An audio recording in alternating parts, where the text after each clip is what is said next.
नमो नमः। संस्कृत निधि चैनल में आपका हार्दिक स्वागत है। दोस्तों, आज हम लकार के विषय में पढ़ेंगे। संस्कृत को पढ़ने या समझने के लिए लकार का ज्ञान अत्यंत आवश्यक है।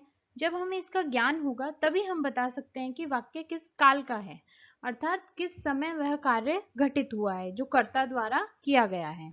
तो आइए शुरू करते हैं आज का वीडियो। यह विषय अनेक प्रतियोगी परीक्षाओं के लिए अत्यंत महत्वपूर्ण है। अभी भी संस्कृत विभाग द्वारा प्राध्यापक परीक्षा की परीक्षा तिथि आ चुकी है, तो उसी की श्रृंखला में हम यह वीडियो बना रहे हैं।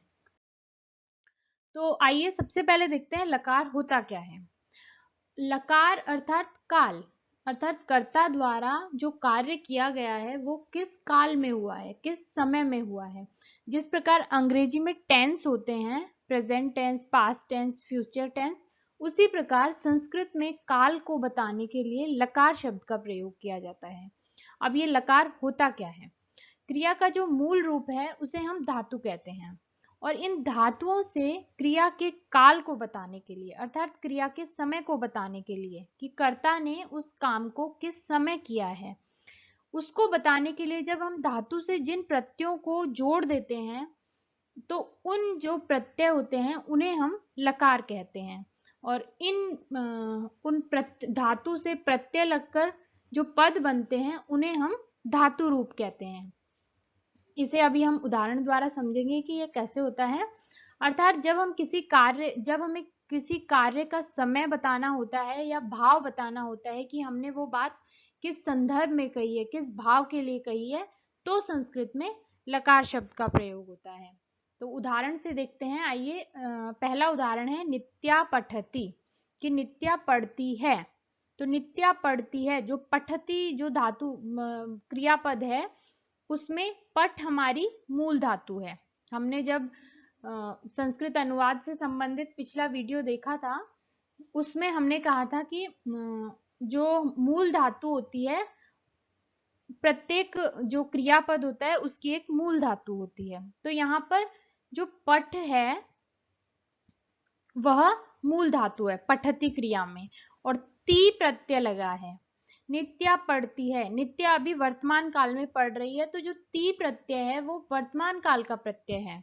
तो यहाँ पर जो ती है वो लट लकार, वर्तमान काल को बताने के लिए हम लट लकार, ये अभी हम आगे अगली स्लाइड्स में देखेंगे। तो अभी आप लोग इतना समझिए कि जो पठ धातु है वो मूल धातु है, और जो ती प्रत्यय यहाँ पर लगा है वह एक लकार है जो वर्तमान काल की दर्शा रहा है कि नित्या जो पढ़ रही है वो अभी काम को कर रही है, प्रेजेंट टेंस में काम हो रहा है, इसलिए यहाँ पर पठती प्रयोग हुआ है, पठ धातु से ती प्रत्यय लगा है। आइए एक और उदाहरण देखते हैं। इसी प्रकार अगर हम कहते हैं बालकः पठिष्यति, कि बालक पढ़ेगा, तो यहाँ पर भी हमारी पठ धातु जो है वो मूल धातु है, और जो अंत में जो इष्यति लगा है वो हमारे भविष्यत काल का सूचक है। तो उससे हमें पता चल रहा है कि क्रिया भविष्य में होने वाली है। तो इस प्रकार धातु से क्रिया के काल को बताने के लिए हम जिन प्रत्ययों का प्रयोग करते हैं वे प्रत्यय लकार कहलाते हैं। अब आइए देखते हैं संस्कृत में कितने लकार होते हैं। संस्कृत में 10 लकार होते हैं। तो पहला लकार है लट लकार। लट लकार अर्थात वर्तमान काल अर्थ में इसका प्रयोग होता है। तो धातु से जब हम वर्तमान काल का प्रत्यय जोड़ देंगे, लट लकार को जोड़ देंगे, तो वो वर्तमान काल की क्रिया बन जाएगी। जैसे गीता गायती, गीता गा रही है, तो गीता जो भी काम कर रही है वो वर्तमान काल में कर रही है, इसलिए यहाँ पर धातु से लट लकार जुड़ गया तो वो वर्तमान काल की क्रिया हो गई। अगला लकार है लिट लकार। लिट लकार अर्थात अनद्यतन परोक्ष भूतकाल। अब अनद्यतन क्या होता है। अद्यतन अर्थात आज, अनद्यतन अर्थात जो आज का नहीं, और परोक्ष से तात्पर्य है कि जो हमारे समक्ष हुआ ही नहीं है, अर्थात ऐसी घटना जो हमारे समक्ष नहीं हुई अपितु इतिहास में हुई है। अर्थात वो घटना तो हुई है किंतु हमारे समक्ष नहीं हुई है, इतिहास काल में बहुत समय पहले हुई है। तो अनद्यतन परोक्ष भूत का यही तात्पर्य है। उदाहरण से समझते हैं। दशरथस्य पुत्रः रामः राजा बभूव। बभूव जो क्रिया है वो लिट लकार की क्रिया है। अब दशरथ के पुत्र जो राम थे वो राजा हुए, तो ये मतलब दशरथ के पुत्र राम हुए थे किंतु हमारे समक्ष नहीं हुए, इसलिए ये अनद्यतन परोक्ष भूतकाल है। और जो बभूव है वो यहाँ पर लिट लकार की क्रिया है, हमने भू धातु से लिट लकार को जोड़ दिया है। अब अगला है लुट लकार। लुट लकार किस अर्थ में उपयोग में आता है? अनद्यतन भविष्यत काल अर्थ में। अनद्यतन अर्थात जो आज नहीं हुआ है, आज को छोड़कर कभी भी होगा।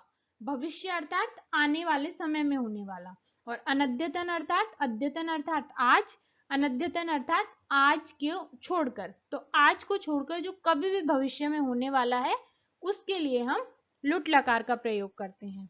उदाहरण से समझते हैं। मालती परश्वः जयपुरम गंता। मालती परश्व अर्थात परसों जयपुर जाएगी। तो मालती आज नहीं करेगी वो ऐसा कोई भी काम। आज के बाद कल, परसों, उसके अगले दिन जब भी कोई काम होगा तो हम लुट लकार का प्रयोग करेंगे। तो यहाँ पर जो गंता क्रिया है, जो क्रियापद है, उसका मूल रूप गम है। तो गम धातु से जब हमने लुट प्रत्यय लगाया, लुट लकार का प्रत्यय लगाया, तो हमारा गंता रूप बना। इस प्रकार लुट लकार अनद्यतन भविष्य अर्थ में प्रयोग होता है। उसके पश्चात है लिट लकार। लिट लकार अर्थात सामान्य भविष्यत काल। सामान्य अर्थात कभी भी, मतलब आज, अभी से आधे घंटे पश्चात या आज के पश्चात कभी भी कोई जो भविष्य में काम होगा उसके लिए हम लिट लकार का प्रयोग कर सकते हैं। उदाहरण देखते हैं। निहिर अद्य आपणम गमिष्यति, कि निहिर आज आपणम अर्थात बाजार जाएगा। तो आज मतलब आज जाएगा, वो कभी भी जा सकता है, शाम को, दिन में, रात को, मतलब अभी जो हम बात कर रहे हैं उसके बाद कभी भी जो काम होना है भविष्य का, उसके लिए हम लिट लकार का उपयोग करेंगे। तो यहाँ पर हमने गम धातु से लिट लकार का प्रत्यय कर दिया, तो यहाँ पर गमिष्यति रूप बन गया। इसके पश्चात आता है लेट लकार। लेट लकार जो है वह केवल वैदिक संस्कृत में प्रयोग होता है, लौकिक संस्कृत में इसका कोई भी उल्लेख नहीं मिलता है। अब आगे है लोट लकार। छठा लकार है हमारा लोट लकार। लोट लकार अनेक अर्थों में प्रयोग होता है। आज्ञा अर्थ में, अनुमति लेने के अर्थ में, प्रार्थना के अर्थ में। तो एक एक के उदाहरण से समझते हैं हम। आज्ञार्थक अर्थात आज्ञा देने के अर्थ में, जब भी हम किसी को कोई आज्ञा देंगे कि तुम ऐसा करो, तो उस अर्थ में लोट लकार प्रयोग होगा। जैसे उदाहरण है यहाँ पर त्वम पठ, कि तुम पढ़ो, तो हम उसको पढ़ने की आज्ञा दे रहे हैं कि तुम पढ़ो, तो इसलिए यहाँ पर लोट लकार का प्रयोग हुआ है। और जैसा हमने देखा था कि जैसा जिस वचन और पुरुष का कर्ता होगा उसी वचन और पुरुष की क्रिया होगी। तो त्वम हमारे मध्यम पुरुष का कर्ता है, तो मध्यम पुरुष के एक वचन की ही क्रिया लगेगी। इसी प्रकार अनुमति लेने के अर्थ में, कि जब हमें किसी से अनुमति लेनी होती है, परमिशन लेनी होती है, तो भी हम लोट लकार का प्रयोग करते हैं। तो किसी ने कहा कि किम अहम गच्छानि, क्या अब मैं जाऊं, तो यहाँ पर लोट लकार का प्रयोग होगा।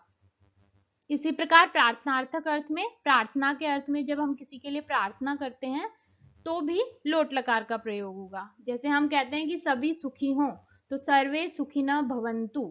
तो सर्वे सुखिनः भवन्तु में जो यहाँ भवन्तु क्रिया है, क्रियापद जो है वो भू धातु का बहुवचन है लोट लकार का, भवतु भवताम भवन्तु।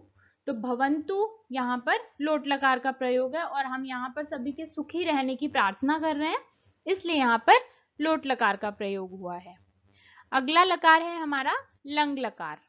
लंग लकार अर्थात अनद्यतन भूतकाल अर्थ में, अर्थात आज से पहले जो हुआ है, मतलब आज नहीं होके पीछे कल जो बीता हुआ कल है या उसके पिछला जो कल है, तब जो भी कार्य हुआ है उसके लिए हम अनद्यतन भूतकाल का प्रयोग करेंगे। जैसे कि बालकः विद्यालयम अगच्छत, कि बालक विद्यालय गया। तो बालक आज नहीं कल विद्यालय गया, तो आज के दिन को छोड़कर जो भी काम होगा उसके लिए हम अनद्यतन भूतकाल का प्रयोग करेंगे। तो यहाँ पर जो अगच्छत जो क्रिया है वो अनद्यतन भूतकाल के अर्थ में गम धातु से लंग लकार हुआ है। इसी प्रकार लिंग लकार है अगला हमारे। लिंग लकार दो प्रकार का होता है। कौन सा? आशीर्लिंग और विधिलिंग। आशीर्लिंग नाम से ही पता चल रहा है कि आशीर्वाद अर्थ में प्रयोग होता है। जब हम किसी को आशीर्वाद देते हैं तो हम आशीर्लिंग का प्रयोग करेंगे। जैसे कि त्वम दीर्घायु भूया, कि तुम दीर्घायु हो। तो जो हो दीर्घायु होना, हम उसको आशीर्वाद दे रहे हैं, इसलिए यहाँ पर जो भूया क्रियापद है उसमें भू धातु से लिंग लकार प्रत्यय लगा है तो भूया रूप बन गया।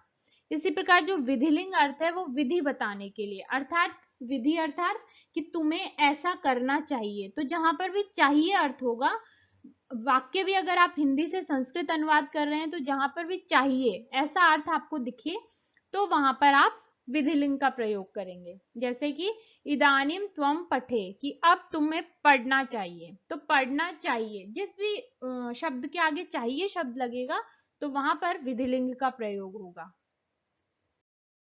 आगे है रिंग लकार। रिंग लकार अर्थात सामान्य भूतकाल, कि कभी भी हो सकता है, कि अर्थात अभी जब हम बात कर रहे हैं तो अभी से 1 घंटा पहले या कल या परसों, किसी भी, ये सामान्य भूतकाल है, इसका हम कैसे भी प्रयोग कर सकते हैं। मतलब अभी को छोड़कर पीछे जो भी हुआ है उसके लिए।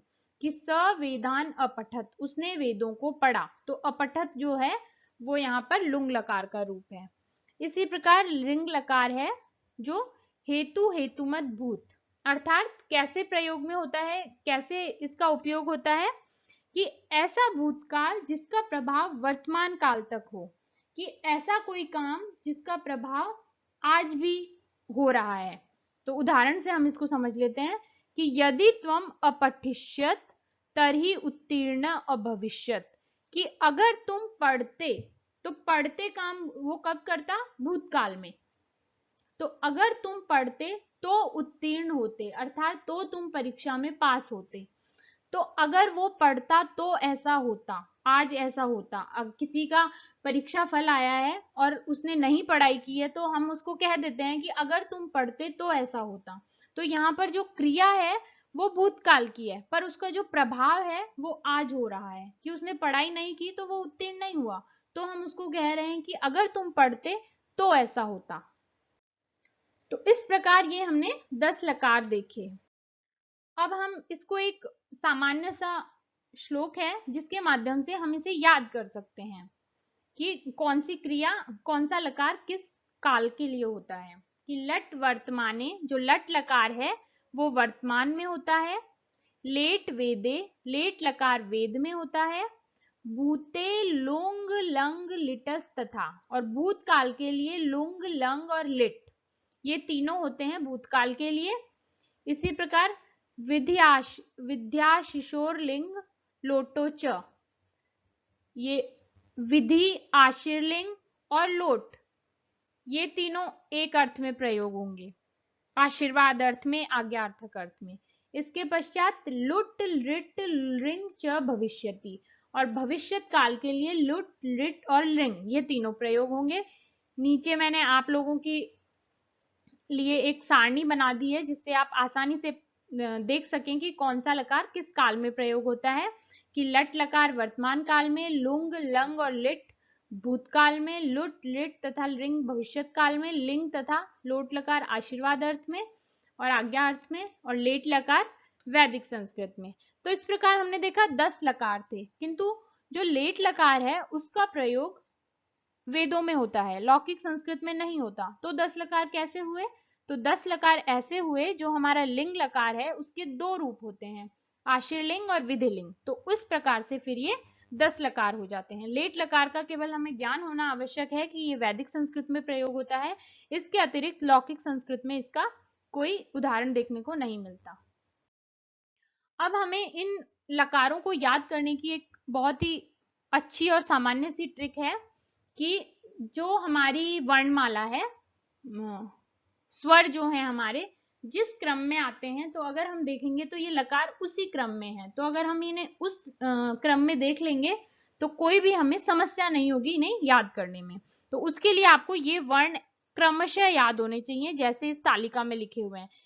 अगर आपको स्वर याद हैं तो आपको कोई परेशानी होगी ही नहीं इसे याद करने में, क्योंकि जैसे माहेश्वर सूत्र अगर आप देखेंगे जिस क्रम में स्वर आए हैं उसी क्रम में इनको याद करना है। अ, ई, उ, री, ए और ओ। री नहीं आएगा तो री आएगा।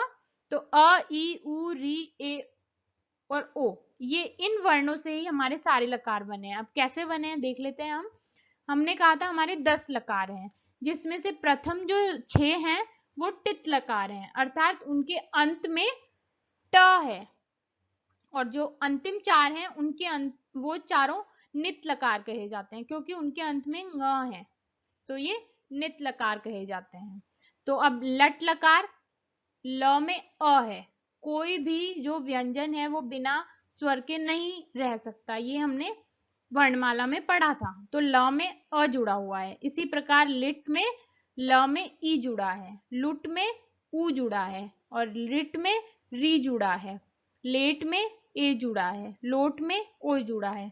इसी प्रकार लंग में भी, यहाँ जब हम ङ वाले चारों लकार देखेंगे तो उसमें भी यही है कि लंग में ल में अ है, लिंग में ल में ई है, और लुंग में उ है, और रिंग में री है।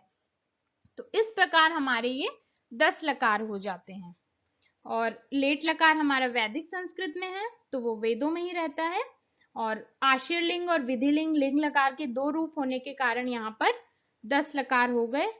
तो उम्मीद है आपको विषय पसंद आया होगा। यदि फिर भी विषय से संबंधित आपका कोई प्रश्न है तो आप मुझे कमेंट करके पूछ सकते हैं, और किसी विशेष विषय पर आप जानकारी चाहते हैं तो वो भी आप मुझे कमेंट करके बता सकते हैं। वीडियो को लाइक और शेयर अवश्य करें।